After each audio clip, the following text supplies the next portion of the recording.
كرة من جديد لصالح فريق الوداد تحت الانسدادات الهجومية. هنا الفرص اللي بإمكانها أن تأتي بلولا ينسل من الجهة اليسرى، تمريرة عرضية أوبينغ يا سلام داخل منطقة الجزاء، جول جول جول جول الوداد يفعلها أوبينغ، يفعلها يزور الشباك أولا.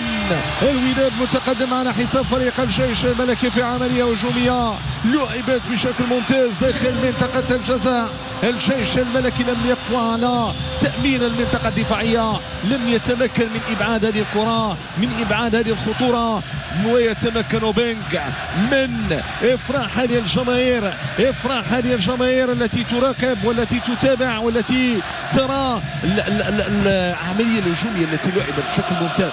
الدخول داخل منطقة الجزاء وبعد ذلك التسجيل ثم إعلان الهدف الأول. شوف هنا أوبينغ لم يتردد مع الكرة صاروخية، ميلولا مرر ميليمترية، ميلولا صانع هذه الكرة صاحب الأسيست قام بتمريرها بتهيئة بتحضيرها بصورة رائعة، ويتمكن أوبينغ من وضع لمسته بصمته. كرة في الشباك، كرة في الشباك، شباك الحارس حمزة الحمياني. هذا العميد، هذا حريمات يراقب ما يحدث وعدسات المصورين تلتقط.